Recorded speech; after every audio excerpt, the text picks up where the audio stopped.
welcome back to another episode of Whale Watch. Just joking, ranching. Today's episode will be about the 60 and we will lift off the body so we can repair the frame.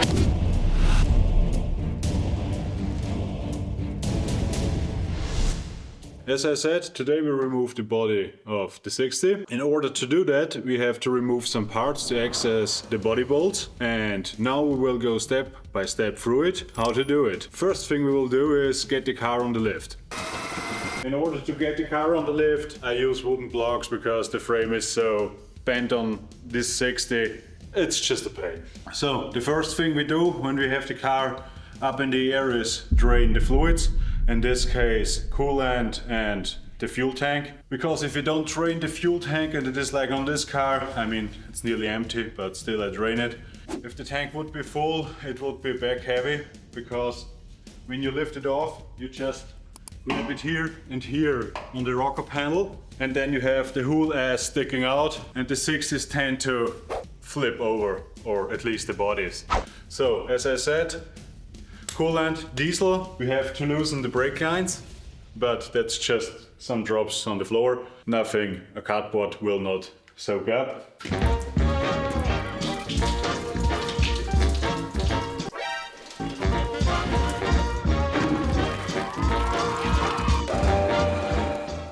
First thing, we start in the front, we drain the coolant. Up there is the drain plug.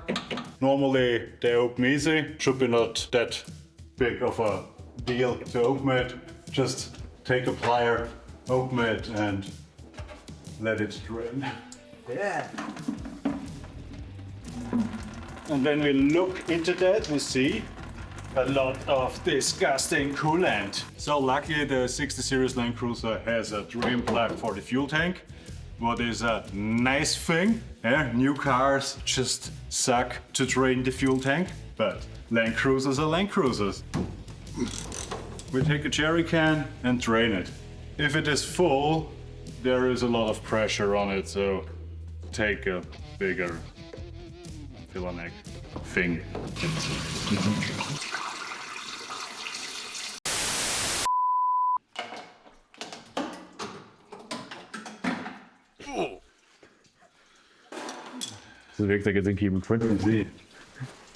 While the fluids are draining, we will disconnect the batteries, remove the battery trays. When the coolant is drained, we will start to remove the coolant hoses and the fan shroud.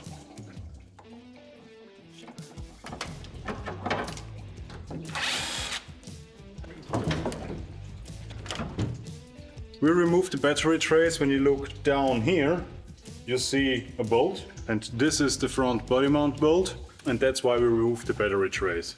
Next thing is get the shroud off the way, because the engine stays in the frame, and if we don't put the shroud away, we will break the fan.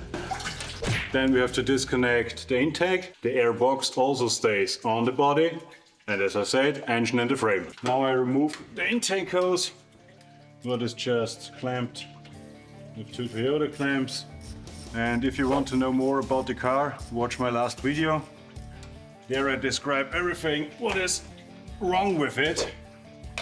The old hoses are kinda hard sometimes to remove because they are, hard. And it looks good. Sometimes they just get so hard they break.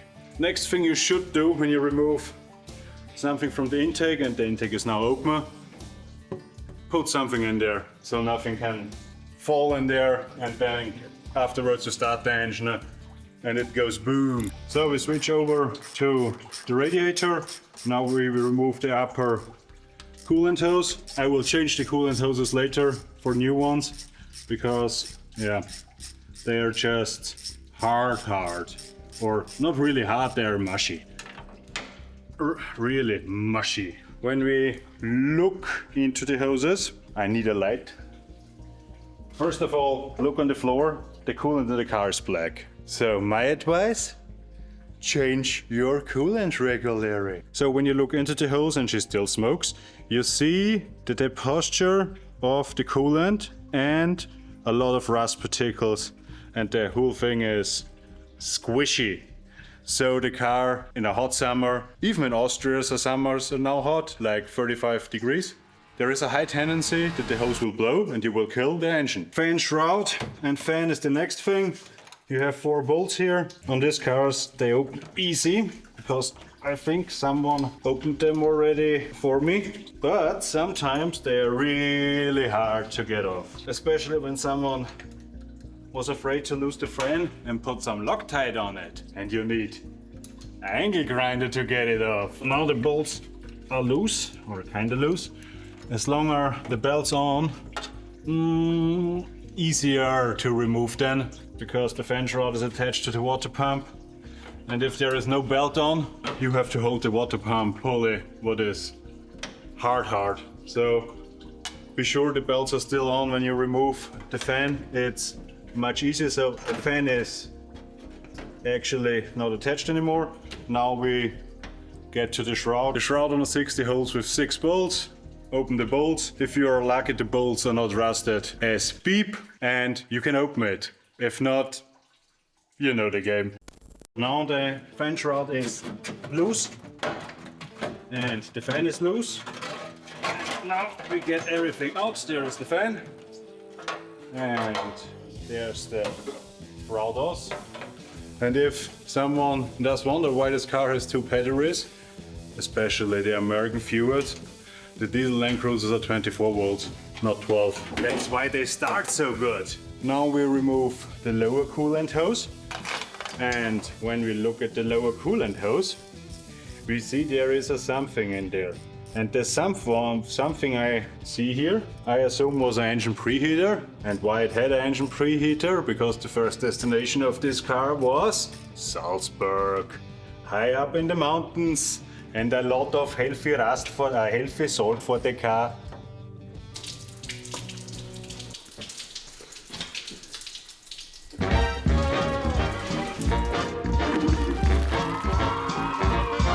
When we look at the lower coolant hose, who also still smokes, we see that's in there. Looks healthy. It's like a Sachertorte chocolate cake. Okay. And because we are on the coolant system still, we have now to disconnect for the inside heater. Would be this and this. The rear heater is already disconnected, so we can delete that. And because we're already on this side, we will remove the throttle cable. It is actually the same on all cars. Throttle cable is always a connection between your vroom vroom pedal and the engine. We remove the throttle cable, we remove the coolant. Now we have to remove for the power steering pump, the hoses, because the power steering box is on the frame and the connection between the pump and the box are the lines. So we have to remove that. I unbolt the pressure line of the power steering pump in order to disconnect the power steering box from the power steering pump. And I see something funny. I mean, I have 10 radiators or so here, used ones, so it is not that big of a deal. There is a lot of shit in there. So I think I have to put the pressure washer into the engine and have to remove the water pump to get all the gunk out. I think the only reason why this car doesn't overheat is because it's a 2H with no horsepower and tiny tires. And that's how it looks when something is newly restored. The only thing that stops a Toyota is nothing. Because if you look down there, here we have the feed pump, what feeds the diesel into the actual pump. And there we have the fuel line from the tank. And as you see, there was never a hose on it. I can just pull it off. Still runs. That would be a good description why this car starts sometimes a little harder. The next connection between frame and the body is the steering shaft, what is down here. Here you see this beautiful Shafty thing. It is just connected with 1 bolt. You have to remove this sheet metal piece and then you can access the 1 bolt and slip it back. So next thing, because I already on this side, I'm already on this engine side, is I will remove the vacuum line. One, in case it would be a 12 HD, there would be more cables and more lines, but a 2H is very basic. And remove the cables on this side, what is also just 1, 2, 3, 4 actually with the connector. And that's it on that side, and then I go to the other side where I will remove the 2 brake line connections for the front and the rear and disconnect the cables on this side, and then it's mostly done in the engine bay.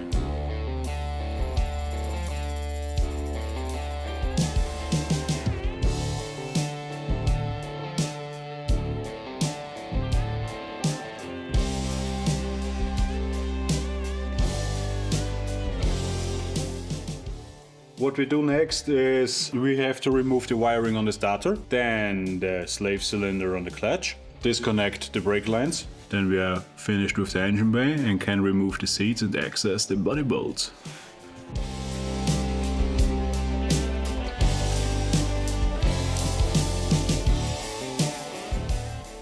There is the slave cylinder from the clutch. Choop choop choop. We put the bolts back in.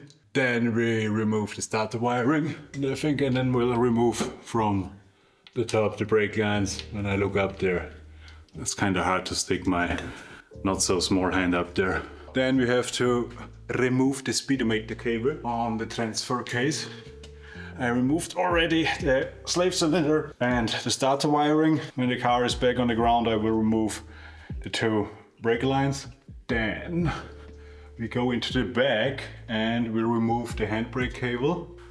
That will be the next thing. And then we have, I think, disconnected everything what we need. I mean, I always forget 1 bolt or 1 cable. But we'll see it when we lift the body. Speedometer cable is out, and now handbrake cable, because the handbrake cable is connected to the handbrake lever. The only hard thing on handbrakes on Land Cruisers are to get these pins out. There are 2 pins in there, and sometimes they are rusted as hell. Makes it quite difficult to get them out. The handbrake cable pins don't move, not a bit. So I will disconnect the lever in the car, and when the body is off, hopefully I get the pins out. As I said, I have to remove the brake lines. Yeah, they don't open. I mean, it's the original brake lines, so they are in there the last 47-ish years. So I will clip them and make some new ones afterwards.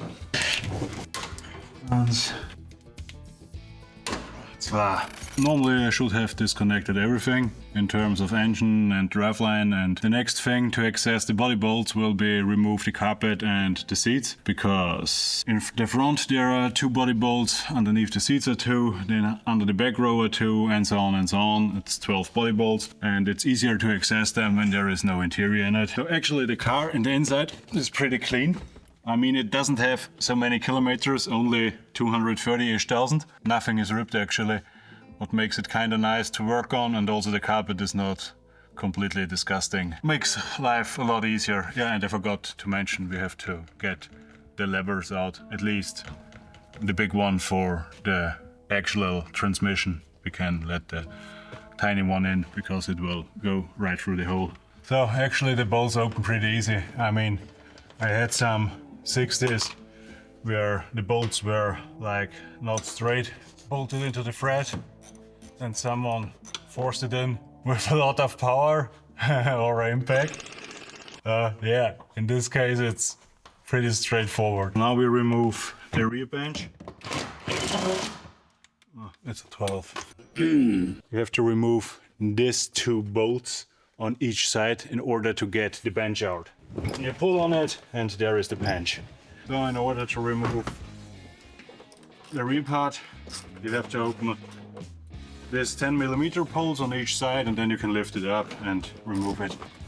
Pretty easy, as long as that bolt's open.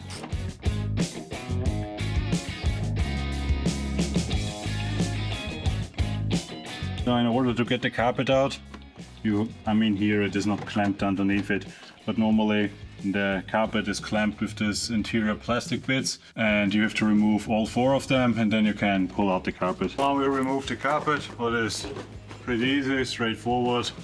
There is actually no problem. I think if you do something like that, the carpet will be probably the easiest part, besides that the carpet is clamped underneath inside air ventilator box it is always somehow stuck underneath there. So the next thing is we remove the front carpet. There are the access holes for the body mounts, and in order to lift it off you have to remove the sticks. Now we unbolt the boots and then we unbolt this big blade, so we have enough room when we go up that the lever is not touching the body. In order to remove the main shifter, you have here a bayonet. I push it down with my thumbs. Just push it down, move it to the left, get it out, that's it. So the next thing, as I said, we will remove the handbrake, because I can't loosen the handbrake bolts in the rear. It's pretty impossible because everything is stuck, and that will be the next thing. In order to cut the handbrake off, you open this. Normally that's it, but there are some bolts on it, because I assume the brakes are down, and they just tightened it to have some functioning handbrake. Here's the lever. 1, 2, 3. Brake contact. There is the leveling thing. Normally you should bend it inwards to get it out through this hole, but somebody already did this little clip to death. So I will just pry it off and afterwards put the new one on. The good thing is I have some spare hand cables, so it doesn't matter actually. So it's off. Handbrake is removed from the body. Good, boys and girls. We look at the bolts. So we have one here in the front, one here, same on the other side, and then we have in the back additional bolts. Like here, I already see they welded the bolts with the car. Will be right to remove them. I hope they don't break, because then I have to cut the sheet metal out. It's just an old car thing, huh? I found a big problem. So as you already have seen, between the B and C pillar, the body bolts are welded into the floor. What is not really a problem, because they will not spin when I open them from underneath. What is a big problem is here, where the car is welded. Oh, it has a self-removing function. Here, where the car is welded and polyester or what the there should be a hole. Nice. In order to access the body bolt. Underneath here runs a U-shaped strengthening piece. We have no holes here. I have to cut one. I will try to get it loose from underneath, but if they spin, I have to cut access holes.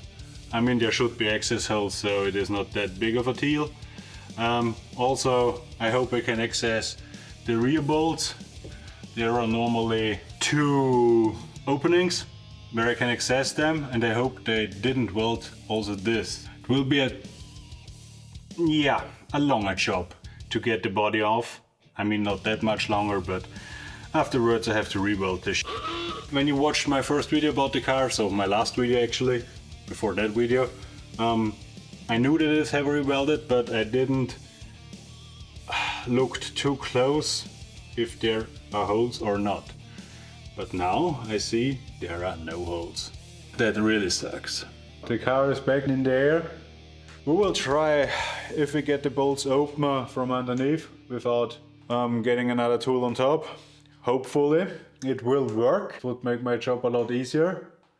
But when I put the car back together, I will have to, make a hole. But for now, hopefully it works like that. I cleaned the threads and put some lube on it. Hopefully it goes. Ooh, it's a good one. So, first one. Ooh, it opens. Hopefully all 12 open.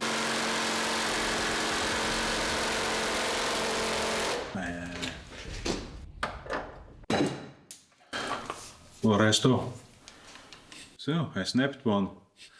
hey, it's better than to make a hole. But I have enough of these bolts laying around, so it's not that big of a deal.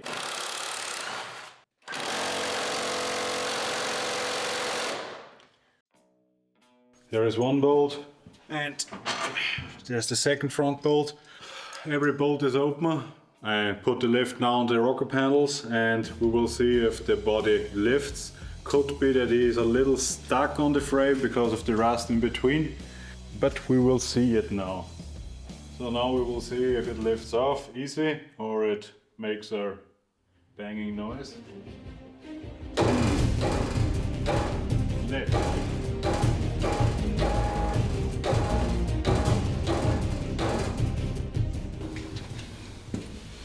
I just have to look if everything is free. There is a cable I forgot. Oh, I forgot to unbolt the reservoir of the steering. Here is nothing attached anymore from what I see. The shaft comes loose. So let's look in the back. Self-wiring trailer hitch something. Does have a little tension because it's wrapped around the frame, but it should go off. No problem. As I said, sometimes you forget something, and that's just the case. I forgot the reservoir, and there is a wire, what is actually not original Toyota wire, what goes down to the frame and is wrapped around it. And it says on German, Anhänger plus, what means for the hitch, power wire.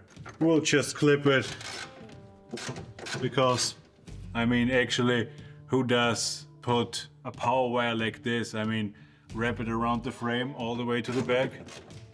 What is if this wire rubs through? I mean, there is not even a fuse on it. Rubs through and then the power wire gets in contact with the frame. That's something like, oh, at some point I had a 60, but it burned down.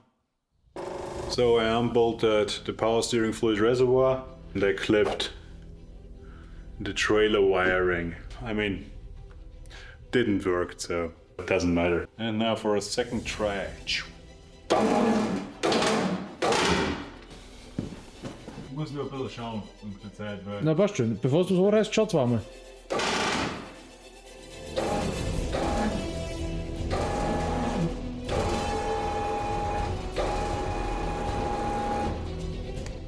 I have just to look all the time if they got the trailer wire. If everything is unbolted and nothing is on it. No, nothing. Okay.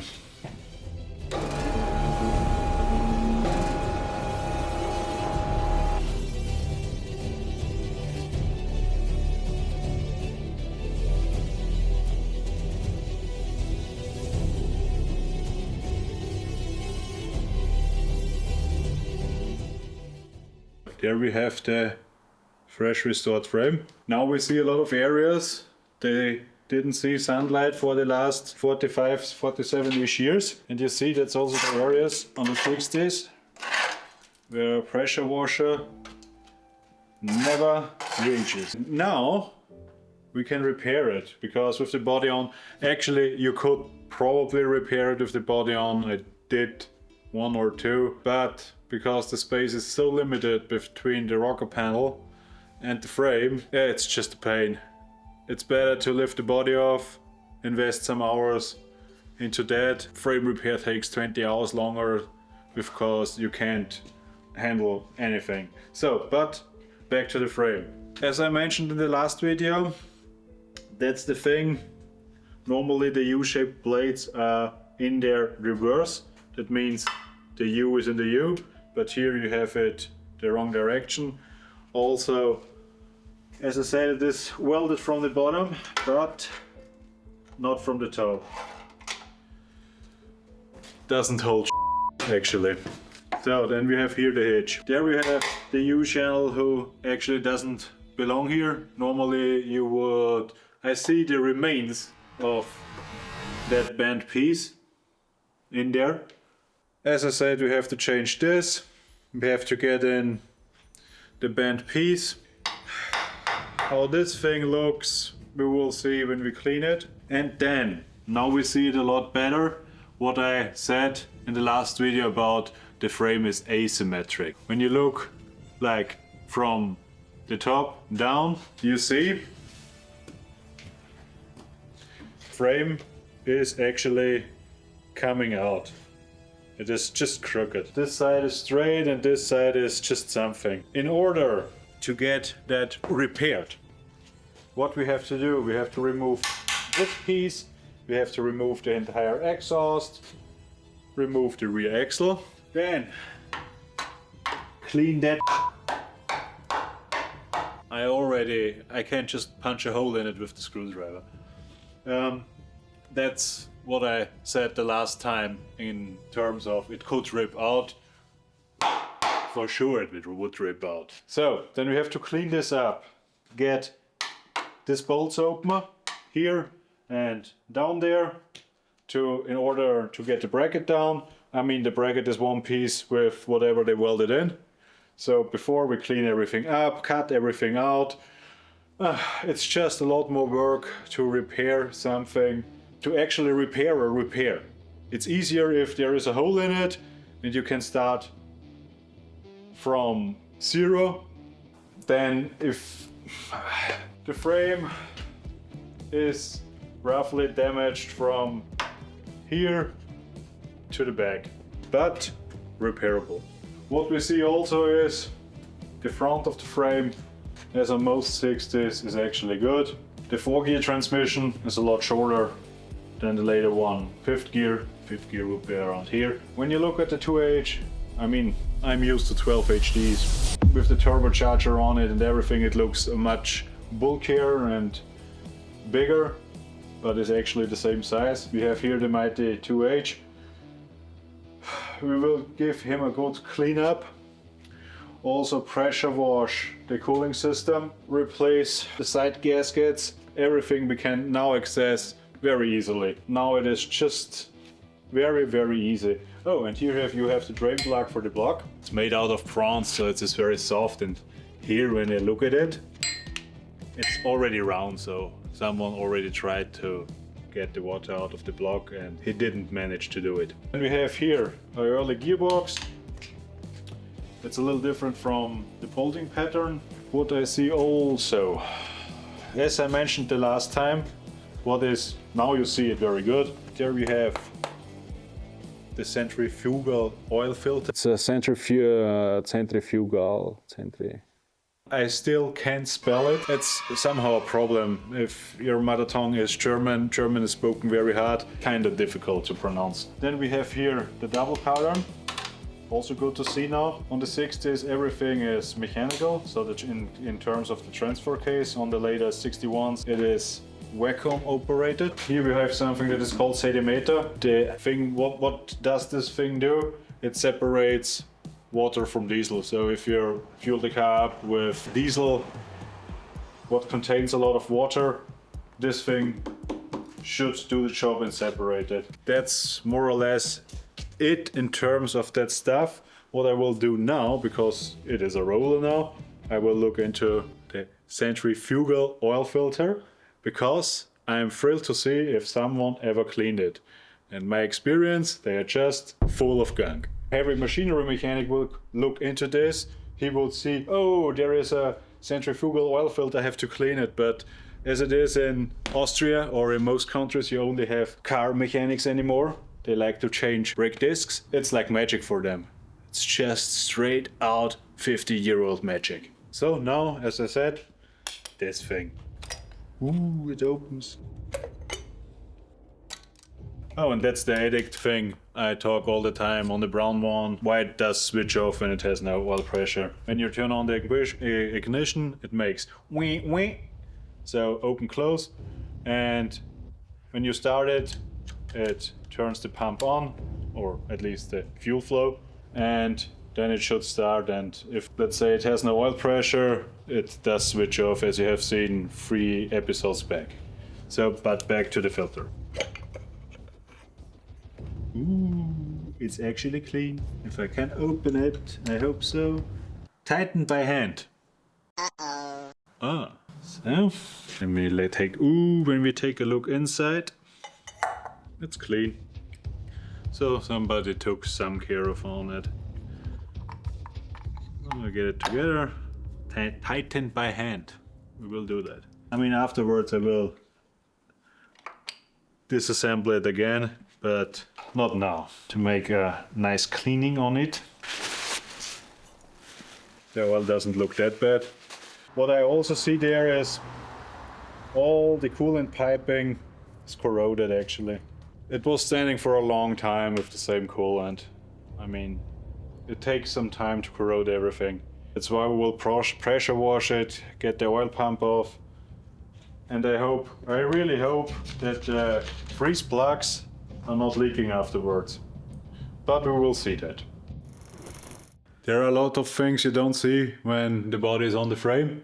Without the frame, I mean, I'm standing now where normally the engine would sit. What I see is a lot of welding and some things that are already rusting again. I mean, they painted the mask from the front, but it is also corroded, so I see a lot of not really tightened bolts. I see where the welds are going. The rockers actually look good. I mean, if you wonder why the body mount bolts snapped, that's why. That is what I talked about the rear heater. If you have still these hoses under your car and they are still original, you should inspect them very closely. They tend to break and then you lose all the coolant. I see some things I didn't see before, because normally the frame is running around here and you don't see all that. That's why they couldn't reach it with the black undercoating stuff. I can see where it is welded, and now we can see in the rear how heavily welded this thing actually is and why the wheel arches will make problems soon. Same on the other side. They are thick. There is a lot of bond on it. Then we have the rear quarter panels. Now you see it even better where they just spot welded it. Same on the other side. And here, the rear cross, yeah, we could call it cross member. The rear cross member looks disgusting. So I have to do something about that too. Probably cut that out, make a new one and something like that. I mean, that is welded. Like a 4-year-old kid could have done this. Doesn't mean that the previous owner did it. As I said, there were many different people on this car. 20 years ago, when they had no value, nobody thought about that some guy will probably lift off the body and inspect it closely. Now we see even better our tapabati, electrical, whatever. I mean, there is work to do. That for sure. And some repainting. The owner don't want a perfect 60. We will not make a perfect 60 out of it. We will make a driver out of it, not a trailer queen that is actually reliable. And don't make problems at the yearly government inspection, because this is kind of nightmare stuff for the inspectors. They will for sure take a screwdriver and try if they can punch a hole in it. So we have to re-weld all this, look into it. There is for sure also some things to do on the body to make it. It's not unsafe, it's just welded. In terms of the damage on frame and body, everything is repairable. Also that is repairable. Sure, you have to invest some time, but it's worth it. It's a Land Cruiser. It's pretty much always worth it to repair it. If you have a better frame or a rust-free frame because you live in Australia or California or Texas or somewhere, it is for sure a good way to just put a rust-free frame in it. But here in the middle of Europe, nearly impossible to get one. They are all damaged, so you have to repair. Also, other frame, so it doesn't make any sense to change it, so we will repair it. The same as with the body. Sure, it is welded in the rear, but this car will never be a show car and stand somewhere on glass or anything. It will be just a nice driver for the summer for the owner, We will make it as good as possible, and you will see more in the next episode of ranching where this 2 pieces are in. I hoped you liked the episode. Please subscribe to our YouTube channel, hit the like button and follow us on our social media.